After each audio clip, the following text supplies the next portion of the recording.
Hello, everyone. This is Sound Engraver. Happy 4th of July. Happy Independence Day. This is a pre-recorded message. This is currently, in your past, a private streaming video. I am recording this as a private StreamYard video. Better be private, actually. I better not see anyone in the chat right now, but once this is published, I might set it as a premiere and then have you guys talk amongst yourselves in the live chat. So yeah, I'm recording Sunday, so this will be published on the 4th of July. So happy 4th of July when you finally do hear this. This is a video just talking about some things on my mind regarding writing. So this video is not really a response to any one person or any YouTube channel. This is really more a response to what I have observed among the general population. You know, the population of viewers that consume popular art and maybe draw on some commentary, maybe draw on some comparisons with other things, people who do social commentary, just like what I'm doing.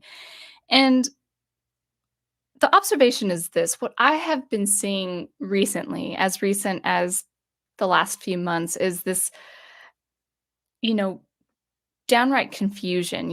People are actually flabbergasted at the terrible writing that we see among popular franchises. Our popular art, the current state of popular art is pretty bad. We're seeing bad art time and time again. I've said this a number of times on my channel, whether it's streams or fixed commentary videos. We are seeing an artistic crisis of sorts where it's just bad everything, bad writing, bad cinematography, bad execution, everything is just quite subpar. And even, I've talked about the music. While the music isn't really suffering in terms of quality, there are telltale signs that it is getting poorer in quality as the years go on. But we're not talking about music on this video. We are talking about writing in particular. So I've noticed a lot of YouTubers, just to grow their audience and to communicate with people and build a community, they talk about specific things like writing and the execution of things like dialogue and plot and all of that. And recently, as recent, I would say as recent as things like The Wheel of Time and the Kenobi series, and maybe particularly the Kenobi series, since Star Wars is my specialty, as you can see on this hat, or see with this hat, rather. I'm seeing this, kind of response where people are totally besides themselves, just flabbergasted at the poor quality of writing. They're so surprised at the absurdity, the writing choices, the creative choices that these writers make are on absurd levels of ridiculousness. The writing is so terrible where people are thinking, how is this based on anything? Why aren't people following this line of logic? Why is this plot this way? Why are these characters behaving this way? What is the motive here? How are people getting away with this scene here? How are people getting away with these actions here? This character is so inconsistent with past iterations and past films and shows and books and all of that. This doesn't make sense. Why are these creators doing this? Why are they constantly coming up with ludicrous things? They're coming up with absolutely illogical, ridiculous things for their plot, for their characters, time and time again. And so these people on YouTube, people doing social commentary, they are absolutely confounded. They're so confused. They're so flabbergasted as to why such a terrible state of writing exists. And it got me thinking of a couple of things. The first is, well, I will say this, that the terrible writing that you see with certain shows, again, I'm not watching these shows, by the way. I didn't watch the Kenobi series. I'm not watching anything Star Wars related, anything Disney related. I just don't support the politics of Disney. I don't support their immoral decisions, and I don't support their bad art. I'm not going to support bad art. So I don't watch their shows. I didn't see the Kenobi series, but I had seen reactions of the Kenobi series. For instance, I'm just using this as an example, but of course there are a multitude of other examples that you are all aware of. But, just going back to their reactions, it's like, listen, guys, you need to expect that this absurd level of writing, this absurd level of terrible writing is going to continue. It's going to go on and on and on. It's not going to stop because they don't need to.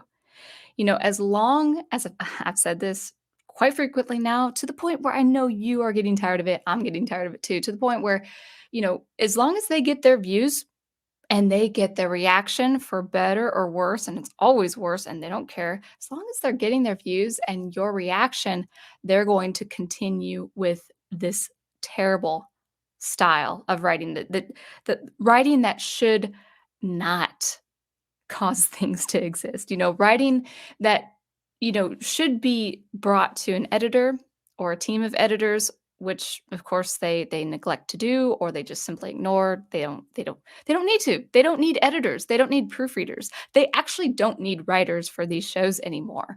And I just, as much as I support some of these YouTubers by watching their content, I'm thinking, guys, don't be surprised about this anymore. Do not be surprised at the logic or lack thereof of their creative choices going forward over the span of 10 years now. Like we're in 2022 now, really until 2032 and beyond. We need to expect this terrible style of writing. So I want to talk about two styles of writing. I don't even want to call them styles. It's not a particular style, but I would say to people, whether it's my regular listeners or people who stumble upon this video in the future, I will say you need to expect two kinds of terrible writing going forward into the future, and really over the next decade, until we actually stop watching the stuff, stop talking about the stuff like I'm talking about right now,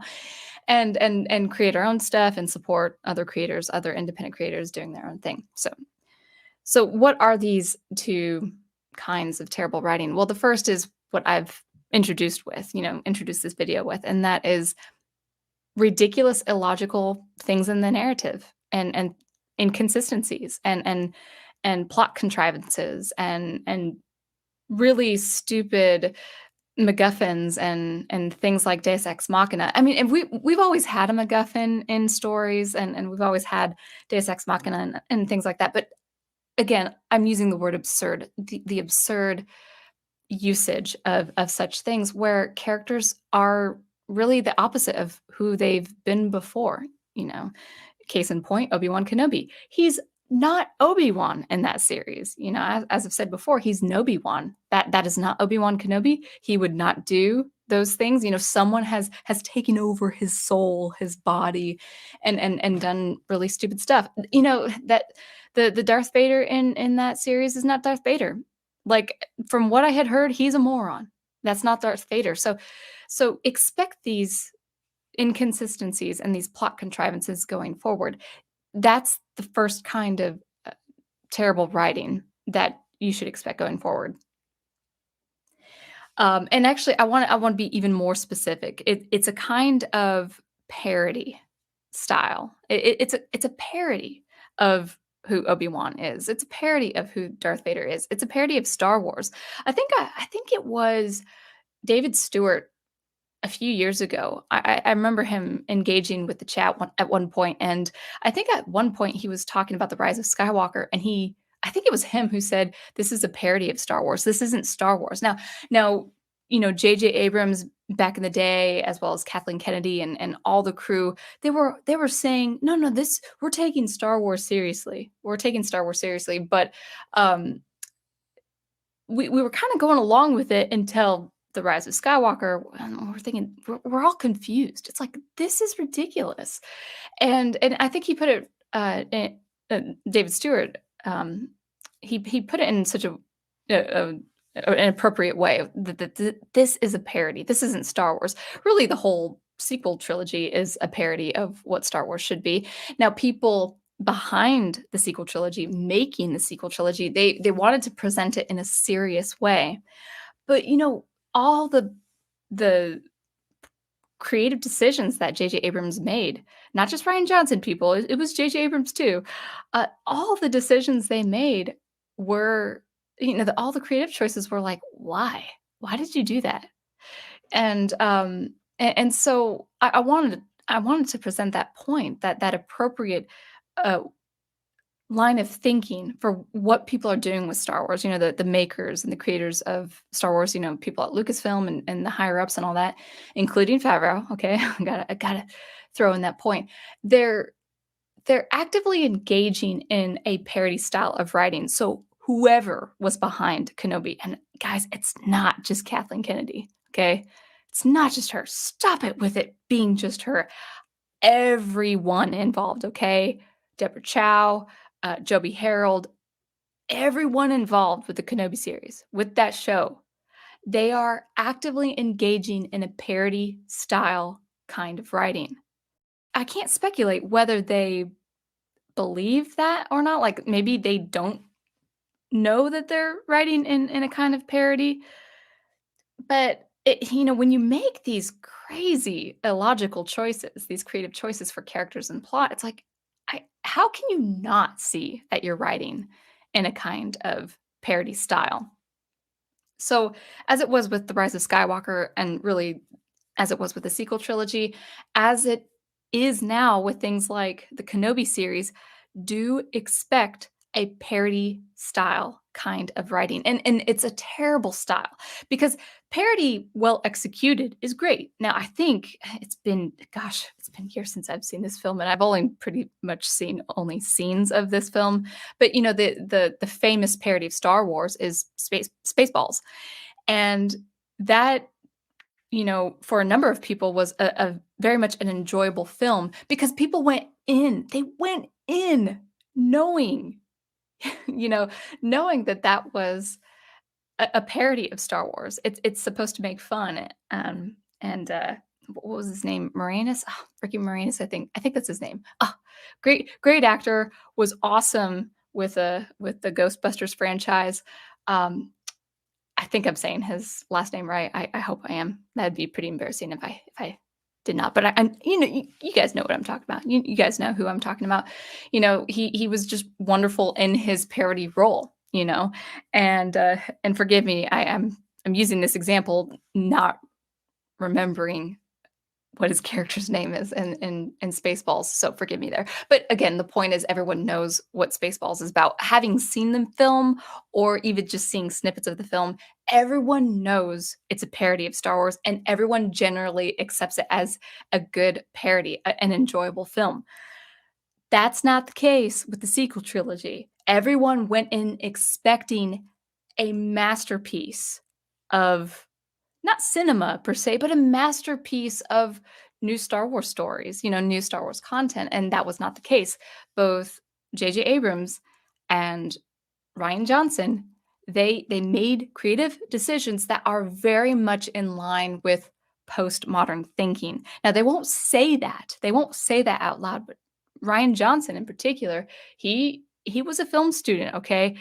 You're pretty much as a liberal arts major, you're pretty much indoctrinated, whether you know it or not. I mean, I was, and fortunately, there was this power of ignorance and naivete. I was pretty much protected by this cloud of naivete until I realized what people were actually teaching me years down the road, years later after getting my master's and my bachelor's. But Ryan Johnson, I don't think had that naivete. I think he knew exactly what he was doing, exactly what he was learning as a film student and a liberal arts major, probably. That the idea, the point of deconstructing or making fun. The idea of mocking a thing that was very prevalent in the liberal arts studies. And J.J. Abrams may have had a different experience, but come on, he must have been aware, somewhat aware of what he was doing in this kind of parody style of writing. Now, I will give him credit. The first 18 minutes of The Force Awakens, that's not a parody. That actually did feel like Star Wars, albeit Rey's music theme. I know it was John Williams. I know people love Rey's theme. I'm sorry, guys. It's a suite that starts off as like a Harry Potter feel. That's just the truth, You know, as my musical sensibilities will say. But anyway, going back to the parody style writing, I do believe on some level, J.J. Abrams and Ryan Johnson knew the kind of writing, the kind of execution that they were creating. And it wasn't it I'm not gonna say that they were, like, salesman-y about they weren't like a car salesman telling you like, a stereotypical bad car salesman, I should say. Some car salesmen are quite nice, decent people. But, the stereotypical, like, salesman, like, "Oh, let me present you something that you think you're gonna get, but you're really not gonna get, but I'm gonna tell you you're getting that because otherwise you wouldn't buy it." I think it was kind of that approach. It's like, "No, guys, this is Star Wars." And we all knew, especially after The Rise of Skywalker, people might say The Last Jedi, but come on, The Rise of Skywalker, when people thought, okay, maybe episode 9 is going to fix things. People, I don't know why back then people, the social commentary and people on YouTube were saying, oh, maybe episode 9 is going to fix the sequel trilogy. We knew, and people knew since The Force Awakens, we knew that that was not going to be the case. And so they I'm sure they consented to the higher up saying, guys, yeah, we're going to write it in this way. We're going to make these creative decisions. It's not going to be like Star Wars, but we're going to like paint, we're going to whitewash all the creative parody choices that we're going to make and write a big old logo sign saying, hey guys, this is Star Wars. The higher ups are going to think it's Star Wars because they don't know anything about Star Wars. And then people are also going to, the audience members, the moviegoers, they're going to say, hey, moviegoers, it is Star Wars. And it's not Star Wars. So that parody, I know I'm probably redundant at this point saying, okay, the sequel trilogy was a parody style writing. And I do think that the people involved knew at some level that this was not Star Wars, that maybe with the music with John Williams, maybe it felt like Star Wars, maybe the TIE fighters and all the resistance fighters, maybe the look of the aircraft and all of that and the spacecraft, maybe it looked like Star Wars. But people knew it was a different package. People just knew in their gut, like, okay, I guess it was a film of sorts, but it was more like a dream sequence. I think someone described the Rise of Skywalker as dream sequence, and that's what it was. Now the same is true. We can say, guys, even me not having watched the shows, just listening to different commentaries, we can say the same is true for the Book of Boba Fett, and especially true for Obi-Wan, the Obi-Wan series. And again, it's the Nobi-Wan series. Okay. Well, no, sorry for shouting. It is the Obi-Wan series. It's their version, but it's not Obi-Wan himself. So there was that parody, like look what they did. I mean, to put it bluntly, they castrated Boba Fett. Like they made him, I don't know what they made him actually, just but by what I was hearing, they didn't make him that ruthless, no nonsense, cutthroat archetype. That old, you wanted a Western, right? Like I didn't Favreau want a Western, and he did this with The Mandalorian.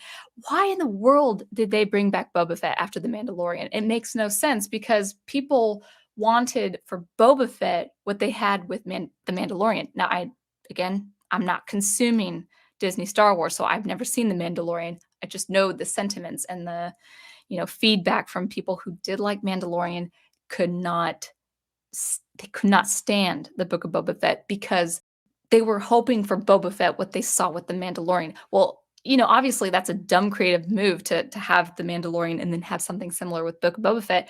I personally think that Boba Fett is the kind of character that really should just have his cutthroat cameo. He appears in a tavern or a cantina or like a wilderness, and then whoa, there's Boba Fett. Oh my goodness, what is he up to? And then he disappears. He really should be kind of like that stealth ninja that just he comes, he does business, and then he goes away. He's supposed to be that mysterious, enigma of a character. But no, Disney wanted a household name because he is kind of a household name. He's not like Darth Vader household name, that level, but he is known and he is beloved. So it's like, oh, well, we got our own Boba Fett in this Mandalorian character. But no, people love Boba Fett, so we got to do something with Boba Fett. And they did something with Boba Fett that was not good at all. And he became a chump. He just became this wishy-washy chump, and that's the opposite of who Boba Fett is. I don't care how many years older he is. He is the character, as Professor Geek. Professor Geek once said he is the character that just does not change. He doesn't need to change. Story-wise, he does not need to change. "Oh, but, being realistic, maybe he has his own redemption." I'm like, "Not every bad guy needs a redemption, okay?" Book of Boba Fett, or Boba Fett, I should say. Boba Fett is that kinda character who just needs to stay bad through and through until he dies. That's a good purpose for him in terms of story.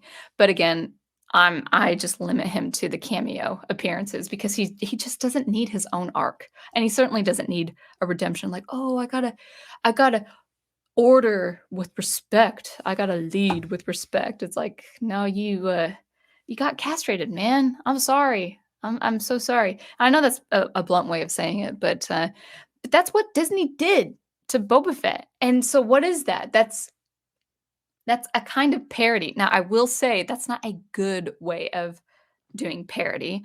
Parody is its own art form in its own way, but they don't know how to do parody at the same time that this kind of writing, this kind of terrible writing is functioning like a parody. So that's the first example, and then, of course, with Kenobi, again, having not seen the show, I did see, with the commentaries, especially in fixed video, where you don't see the person talking, they'll have the movie play or they'll have the show play as they're talking, and I was seeing some of the chase scenes and people all over the map, they're just complaining about chase scenes, and I never saw the chase scene in Book of Boba Fett, so I don't know what that looks like, I don't know what people were complaining about, how it's slow paced and all that, but I did actually see the chase scene with the goons, because 'cause they're goons, like these alien goons chasing Princess Leia.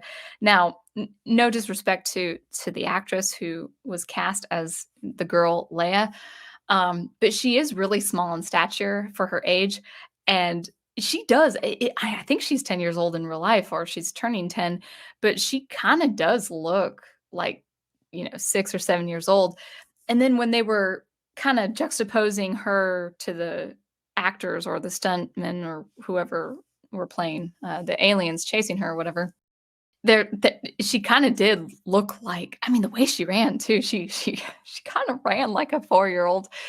I mean, from what I can see, and I thought, "Wow, that's pretty ridiculous," but then again, that why should we expect anything else? That is the example of badly executed parody. It's I would put it like this. It's parody that's not meant to be parody, but we can't call it anything else because it's just ludicrous. It's not the seriousness of Star Wars.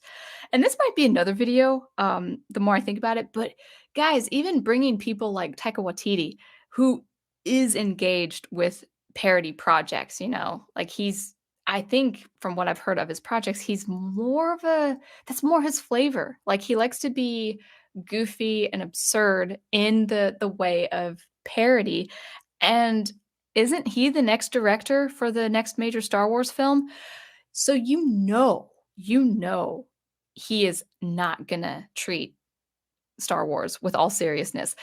And I think I've heard him say, I'll have to find the quote, but I think he had said in an interview, Star Wars treats treats itself seriously without being serious. I think he said it in an even worse way, and, that's pretty telling. I think people I really do think many people in the directing world and in the acting world and in the studios, in the world of studios, I actually don't think they treat Star Wars seriously at all. They know it's a major franchise that, that can make a lot of money, but they also don't see it as serious. Now, of course, if you go to The Empire Strikes Back and then you go to the asteroid chase scene, with Han, Leia, and C-3PO and Chewie, and then the Death Destroyer, or the Star Destroyer rather, is trying to get them. Okay, with all the dramatization and the flinging asteroids and the chaotic music of John Williams, okay, guys, it is kinda campy. But even though it's campy, it's still very serious as a story and as a mythology, and I don't think people see that. I don't think they understand the seriousness of Obi-Wan's life on Tatooine. So therefore they cannot do anything else. If they don't see Star Wars as serious, they can't do anything else besides put in ridiculous creative choices for people like Vader and Kenobi and Kid Leia and all of that. They want it's kind of interesting.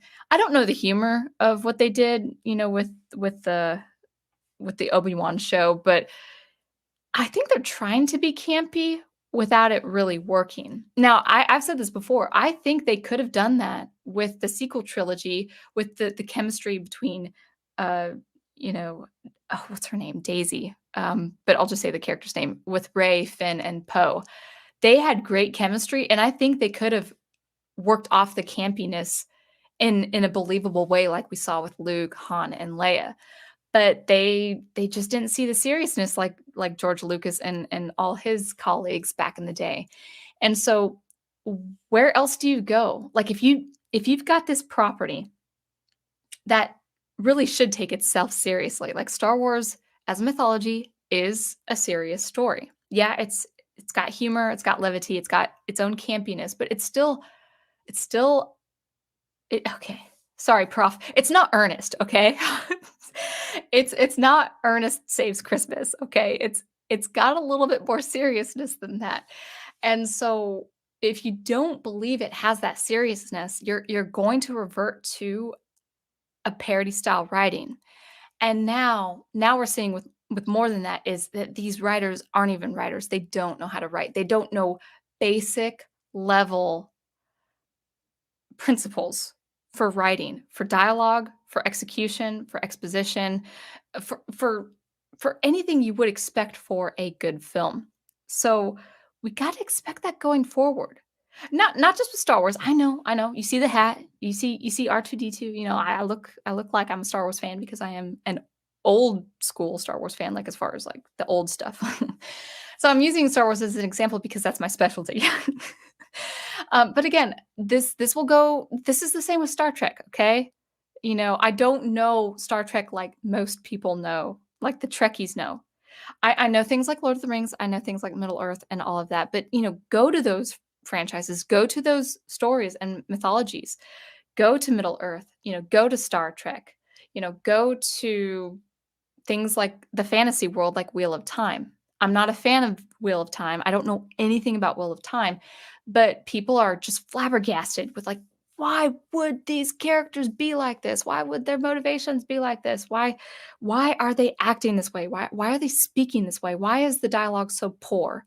Why is there inconsistencies with the world building? Well, they don't treat these stories seriously. They don't. They're just using these writers and showrunners are just using it as a vehicle to promote a different kind of story, using stories that are already known and already beloved. I guess Wheel of Time, for instance, has another season coming. Again, I don't know the story, so I wouldn't bother watching the shows anyway if I loved the books. Like I'm loving the Foundation trilogy by Isaac Asimov. There's no way I'm touching the Foundation show. I don't want to know what it looks like. I don't want to know what it sounds like. I did hear the score by Bear McCreary. I think he's a fantastic composer. I still don't think that score works for the world of Foundation and the world of Asimov, but I don't care because I'm not watching the stuff. I'm not putting that as a part of my experience as a human being living on this earth. I'm not gonna have that as a memory. I don't want that memory imprinted upon my mind and my soul. And so again, if people do love Wheel of Time, I just ask why are you watching? Why are you bothering watching this stuff when it's a direct insult to the readers and to the people like Sanderson and all of that. So anyway, that's an aside. I sum all that up to this point. The one kind of terrible writing that you should expect is this parody style of writing. Now, the next kind of terrible writing is not going to be as noticeable because of this parody style of writing. The next kind of terrible writing is just that. It's going to be terrible writing, but it's not going to be noticed. Why? Because people are going to be thinking, they're going to be looking back and thinking, "Oh, how ridiculous was that show Kenobi? How ridiculous was Wheel of Time? How ridiculous was Halo? How ridiculous were all these adaptations? And then they're gonna go to other content and they're gonna see, "Well, you know what? It wasn't good, but it wasn't as bad." That's gonna be the next argument. So, I'll give you an example, to get this idea a little bit more concrete. Um, so so the Obi-Wan show, the Kenobi series, people think it was just absurd levels of ridiculous writing. And and to that, I would say, I'm sorry you had to see that. And then they're going to compare it to Mandalore, or The Mandalorian rather, season 3. Okay, guys, I haven't seen the first 2 seasons, but I see some questionable choices, what they did, from what people said that they did with the end of season 2, and then inserting a couple episodes in the Book of Boba Fett, and some creative choices that they had for Luke Skywalker and Grogu, or whatever that case is. Just from what I heard, the 3rd season of The Mandalorian is not gonna be what you expect. It's not gonna be the bells and whistles of Mandalore or Mandalorian season 1. It's not gonna be the bells and whistles. I wanna say that clearly. It's not gonna be the bells and whistles of season 1. It's not. It's gonna be it's actually, my prediction is that it's going to be pretty terrible. Maybe decent because Favreau has just enough know-how of writing and and and directing and, organizing and managing. He has the business skills of producing a show, but the writing is going to be mediocre. Now, I'll say mediocre politely. I have a feeling as the season progresses, like, toward the last few episodes of season 3, I think it's going to be terrible creative choices. Not that I have seen the other 2 seasons to compare those creative choices specifically, but you've got YouTubers, they're gonna watch the show, and they're gonna make their comments, and this is gonna be my prediction. The 3rd season, season 3 of The Mandalore is going to be okay, but people are gonna be saying, "Hey, you know what? No, no, no. This is decent, okay? This is decent because Kenobi was awful. It was so ridiculous. This show is, I don't wanna say it's good, but it's not bad, okay?" And then toward the end of the season, like, let's say the last, it's gonna be poorly paced, by the way. It's gonna be poorly paced. And then the last couple of episodes, there are going to be questionable creative choices based on character, based on plot, based on inconsistencies, based on, breaking of canon, whatever the case is. There are gonna be some questionable things that people will pick up on, and they're gonna say, "Ah, you know what? I'll give it a C or I'll give it a B. It's not Kenobi, guys, okay? Come on. It's not the Book of Boba Fett." Because why? It's not gonna be the parody style of writing because they treat The Mandalorian seriously. They didn't treat Kenobi seriously. They didn't treat the Book of Boba Fett. They didn't treat Boba Fett seriously. They only treat the Disney characters seriously. They will not treat Luke Skywalker seriously going forward. Maybe Leia, only because she's a woman. Sorry, that's real, that's political, but let's face it, that's what they're doing creatively speaking with their shows. They treat their characters seriously. So Mando, Grogu, they're gonna be treated with kid gloves and very seriously. They're gonna protect their babies. That show will be cushioned and protected with some good, decent writing choices, but it will still be terrible writing. For instance, The Siege of Mandalore season 7 for the Clone Wars, awful writing, absolutely F tier writing, but people don't notice it because it looks so good. People still today think it was a well-written arc, and it's awful. And you guys can, of course, see my playlist on that to show you that. I don't need to explain it, here, at least. Um, but people thought it was a good arc, probably because of what it looked like, probably because it was bringing back characters that they loved, like Maul and Ahsoka, and goodness knows why they love Bo-Katan, but whatever. But they were comparing that season, and they were comparing that arc in particular to what? The arc with the what were their names? Martez sisters? I forgot their names, I don't care. They were comparing it to the arc before. I was like, "Oh, well, it's not that arc," and they were also comparing it to the sequel trilogy. "Oh, it's not as bad as the sequel trilogy. It's not as bad as Rey. Ahsoka's not Rey." Yeah, yeah, she is like Rey. She's exactly like Rey. Bo-Katan is worse than Rey, sorry. But, so that was the case, with the Siege of Mandalore saying, "Oh, no, gosh, that arc was so good, guys, it was so good." People still today say it's good, and it was F tier quality of writing. It's terrible writing, but they don't notice it. They don't notice it because it's not the parody style of writing that we see with Kenobi and Book of Boba Fett. So The Mandalorian season 3, there will be writing missteps that I swear people will overlook on purpose or just not see it at all because they're going to compare The Mandalorian season 3 to the atrocities of the Kenobi series. And they're saying, "Okay, well, it wasn't great." That's what they're going to say. They're going to say this is the catchphrase now, guys, or this is the phrase to end all phrases. "Well, it wasn't perfect." Mandalorian season 3 wasn't perfect, but it was no Kenobi series, okay? And that's gonna be true going forward with the Ahsoka series. The Ahsoka series, guys, you wanna talk about kid gloves, oh my goodness. You got Ahsoka, you've got Thrawn of the not the EU Thrawn, the whatever Thrawn they're throwing out, in Disney canon. Ahsoka, oh my goodness. The Mandalorian will be treated with kid gloves, but I feel like the Ahsoka series will be treated with kid gloves made of diamonds and pearl, like the most beautiful minerals out there. Ahsoka will be protected. They will treat her and her series very, very seriously, like they don't treat Kenobi seriously, right? But the writing will still be bad. Especially if it's Dave Filoni, his writing will stink to the high heavens. It will be manure, horse manure bad, okay, guys? There will be so many missteps, there will be so many inconsistencies, but because they treat those characters seriously, because they treat Ahsoka so protectively, they treat her so well. She's got everything handed to her on a silver platter.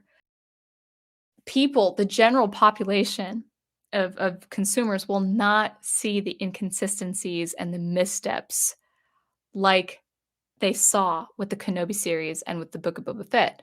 Again, why? Gotta repeat myself, because the Ahsoka series, as terribly written as it will be, I'm not watching it. I don't need to know. Guys, I shouted again. I don't need to know that it's gonna be badly written because Siege of Mandalore was terrible. And if Dave Filoni has his paws on that series, the new Ahsoka series, it's gonna be bad. It's just gonna be bad, and I don't have to comment on it. I'm not gonna watch it. It's just gonna be terrible. There are gonna be missteps all over the map, but people will say, "You know what? I didn't get this moment here. I didn't get this filler episode here. I didn't get why Ahsoka did this here. I really don't get why Thrawn, of all people, he's supposed to be hyper intelligent. I don't get why he made that move here. But you know what? It's not the book of Boba Fett. It's not the book of Kenobi because it's the same thing, right? No, it's not the Obi-Wan series. No, it's not great. I would give it a B. Or people like fans of Ahsoka, they're gonna give her A tier. It's like, "Oh, A plus, it's gonna be so great. Oh yeah, Book of Boba Fett, I hated it. It was awful. Kenobi series, it was awful. Sequel trilogy, oh, I hate Rey. Oh, but Kenobi or not Kenobi. Oh, Ahsoka, I really don't care that there are writing missteps. I'm gonna overlook those because it looks great and I love you as a character. You go, girlfriend, you go. Yeah, show Thrawn that he's not intelligent at all. Just like Vader in the Kenobi series was not intelligent at all. Like it's gonna be the same thing, but people are gonna be overlooking it because why? It's not gonna be the parody style of writing. It's gonna be terrible writing. Watch out for it, guys. If you guys choose to watch it, it's gonna be terrible. It's gonna be terrible, but don't watch it just because you know it's gonna be terrible. Don't get your senses all tickled and have your ears start itching for some more Disney Star Wars stuff in hopes that this will be great because it's gonna be terrible. But again, going back to what I've been saying, expect these two kinds of terrible writing. The parody style that we saw with the Book of Boba Fett and with the Kenobi series, and just terrible writing that people will blatantly overlook because it's not parody style. It's not making fun of Ahsoka. See, the thing is, with Kenobi and Boba Fett, they were mocked. The writers straight up emasculated them and mocked them. There's no way they're mocking Ahsoka. There's no way that they would have any dialogue or any part of the plot or any bit of that narrative that would in any way, shape, or form mock her. Not 1 ounce, not 1 microsecond of that story is going to mock Ahsoka. They're gonna make her look so great and so epic. And if they had that level of seriousness for Obi-Wan Kenobi, maybe you would have a decent show. I still wouldn't watch it. Even if they treated Obi-Wan with respect, I still wouldn't watch it because I don't think they know how to write anyway. But just kind of expect that going forward. For the next 10 years, guys, you're only with Disney Star Wars, but I'm gonna say with other franchises too, with other adaptations. Unless it's an original story or an adaptation of a game that people love and the makers of the adaptation love the game too. Unless you see original content, every single thing produced by Disney going forward, and it's not original content because they got it from the Clone Wars, they get it from the EU books.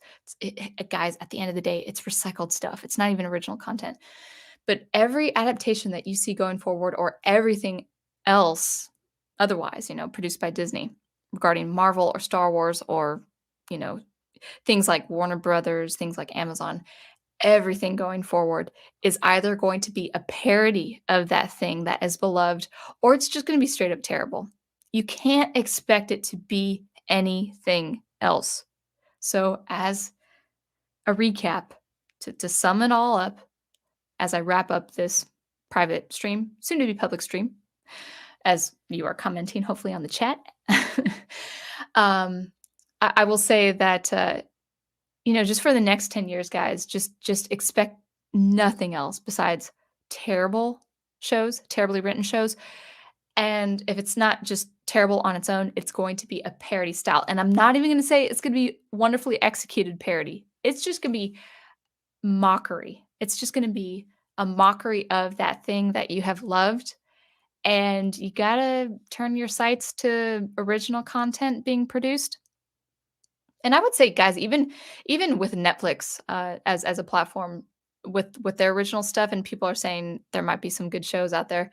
I would just say try reading books and try supporting independent art authors and artists and filmmakers. And then also, just go back to the old stuff, as I say. And then if you are creators yourselves, just create new stuff. As you know, I create electronic music. I'm working on some nice ambient and exciting electronic music going forward this season. And I'm also writing science fiction myself. I've got this great story that I've been working on and going through the professional editing and all of that. And it really centers me. It really keeps me whole. It gives when you create, if you guys are creators, when you create, you just feel like everything's okay. I know that sounds a little cheesy, but you are centered. You find that your own creation has purpose. Kind of like how Tolkien viewed creativity and how he viewed creators. It's like it is a light. It's we're like light bearers, and also he being Catholic, he put some religious emphasis on that we, at least for me as a Christian, I do believe that my creativity does come from the Lord. It comes from God as the ultimate creator, as the first and last creator himself. And so I spend my energy on the good stuff, the old stuff, and the stuff that I'm working on my own. And I totally encourage you guys to do the same and also support those if you can. If you can find things that you like, go support it on your social media. If you have YouTube channels, go ahead and support it on your YouTube channels. And then also just support the old stuff, like me going back to the classic science fiction and talking about the good stuff there. So hopefully that made sense. That was off the cuff. Just my message to you is the writing you must expect going forward from these major players, these elitists that we call creators for some reason. Expect terrible writing just on its own, written terribly, or a parody style of writing that is not even good parody. It's a mockery of the original thing. So anyway, I hope you guys have had a wonderful 4th of July weekend. Happy Independence Day. I like to call it Independence Day. I am proud to be an American. I love my country. And to those people, my listeners outside the United States, I just hope you have just a wonderful week yourselves.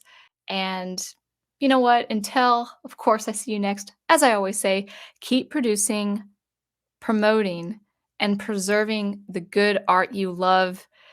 And for this message, just keep upholding good writing.